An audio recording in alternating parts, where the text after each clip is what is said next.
ও দাদু তুমি আসো, বসো। হ্যাঁ, আসলে দাদু তুমি না থাকলে কি যে হতো আমার, মিথ্যাটা যদি না বলতা।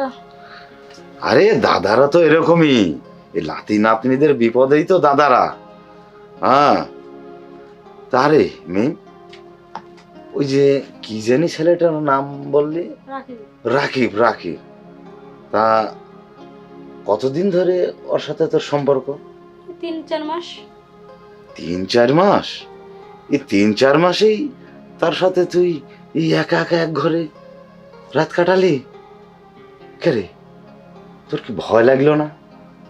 আসলে দাদু প্রথম প্রথম তো একটু ভয় লেগেছিল, তবে এমন ভাবে আদর করছিল না, মনে হচ্ছিল যে আরো 2-3 দিন থাকি। আরো 2-3 দিন? হ্যাঁ দাদু, শুনো দাদু, তোমাকে একটা কথা বলি। হ্যাঁ। আমি যদি রাকিবকে মাঝে মধ্যে এখানে নিয়ে আসি, তুমি কিছু মনে করবে না তো? না, মনে করার কি আছে। তাই রাকিবকে আনে, আমার সমস্যা নাই, কিন্তু আমার একটা শর্ত আছে।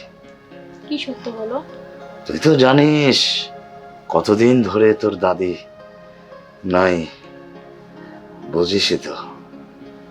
তো যদি মানে আমাকে যদি একটু তুই সময় দিতি। এসব কি বলছো দাদু? তুমি না আমার বাবার বাবা। আরে শোন, বয়ফ্রেন্ড আর দাদু একই জিনিস। তাহলে তোমার সাথে না না না, আমি এসব করতে পারবো না। তুমি আমার দাদু। দেখ, তাছাড়া কিন্তু তুই রাখি বেগলে সপ্তাহে 2-3 দিন এখানে আসতে পারবি। আরে আমি যে সুযোগটা তোদেরকে করে দিব না, অন্য কেউ কিন্তু দিবে না। দেখ চিন্তা ভাবনা করে। তাহলে দাদু। আচ্ছা ঠিক আছে, না হলে থাক। আরে দাদু বসো বসো। সত্যি দাদু, রাকিবকে আমি তো দেখে নিলে আসি, তুমি থাকতে বলবে তো? আরে হ্যাঁ, আরে দাদু কখনো মিথ্যা কথা বলে না, বুঝেছিস? আচ্ছা চলো, তুমি একটু সব তোমাকে হাত পা টিপে দিই। আচ্ছা আচ্ছা, ঠিক আছে ঠিক আছে। আরে দরজাটা তো দেয়া। আচ্ছা ঠিক আছে, দিয়ে আসছি।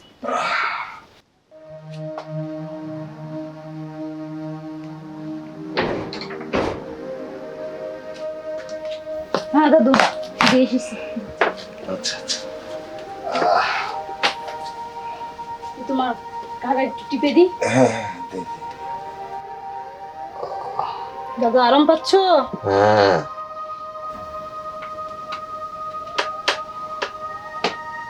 আহ, কতদিন পর। তোর দাদি না, তোর দাদিও আমাকে রোজ রাতে এভাবে টিপে দিত। তাই? হ্যাঁ খুব গরম লাগছে গো দাদু। হ্যাঁ, গরমের দিন তো গরম লাগবে রে। দাদু মজা লাগছে? হ্যাঁ, খুব মজা লাগে রে। আর তোর হাত না তোর দাদির মতো একেবারে নরম। তাই? হ্যাঁ। হ্যাঁ একটু মজা দিই নাকি? দে দে, আরে তুই আর আমি তো। আচ্ছা ঠিক আছে, তাহলে একটা মজা দিই। হ্যাঁ। হ্যাঁ। আরে এই, তুই এসব কি করছিস?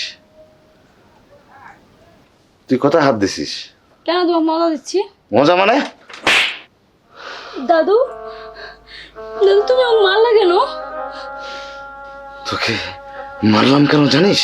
তোর এই নোংরা মন মানসিকতার কারণে আমি তোকে মারলাম। তুমি তো অনুরোধ করলে মা। হ্যাঁ, অনুরোধ? আরে তুই কি জানিস মেয়েদের এই সম্মানটা কত মূল্যবান? তুই তুই জানিস না। আর তুই যদি জানতিস না, তাহলে তুই এই ধরনের কাজ কখনো করতিস না। দাদু, দাদু আমি তো রাকিবকে ভালোবাসি বলি তো আমি এই কাজটা করতে বাধ্য হয়েছিলাম। হ্যাঁ, ভালোবাসা, ভালোবাসিস না? তুই কি জানিস ভালোবাসা কি? ভালোবাসা কাকে কয়? তোরা জানিস না। আরে তোরা তো জানিস শুধু এটা, এই যে নোংরা খেলাটা, তোরা তো জানিস এটাই ভালোবাসা। কিন্তু এটা ভালোবাসা না, এটা হচ্ছে ভালোবাসার নামে নষ্টামি। এই তোর সাথে গত রাতে যে কাজটা হয়েছে, তোর ওই সম্মান কি তুই ফিরিয়ে আনতে পারবি? কখনো পারবি না, কখনো পারবি না। আরে মেয়েদের তার ইজ্জতটাই সবচেয়ে মূল্যবান সম্পদ। তুই সেটা নষ্ট করেছিস। তুই তুই এই মুহূর্তে আমার চোখের সামনে থেকে দূর হয়ে যা, চলে যা বলছি। দাদু, দাদু তুমি আমাকে ক্ষমা করে দাও দাদু। শোন বোন, ক্ষমা করলেই সব ক্ষতি পূরণ হওয়ার না। আসলে মা মারা যাওয়ার পর বাবাও কেমন যেন হয়ে গেল, তুমিও বাসা দিয়ে চলে আসলা। খারাপ বন্ধু বান্ধবের পাল্লাত পড়ে কখন আমি খারাপ কিছু নিজেও বলতে পারবো না দাদু। দাদু এবার কার মতো মাফ করে দাও দাদু, আমি আর কখনো এগুলো করবো না। আসলে না, ছেলেবেলে যে ভুলগুলো করে না, তার জন্য কিন্তু বাবা মাই দায়ী। হ্যাঁ, তোর মা মারা গেল, আমিও চলে আসলাম তোর বাবার উপর রাগ করে। আসলেই তুই সেই সময়টা মানে পাসনি। তুই আজ থেকে আমার কাছেই থাকবি, তোকে আর তোর বাবার ওখানে আমি যেতে দেব না। তুই আমার কাছে থাকবি, আর কখনো ওই সমস্ত বাজে ছালপালদের সাথে আর কখনো মিশবি না। বুঝেছিস আমার কথাটা? আমরা দাদা লাতিন এখানেই থাকবো।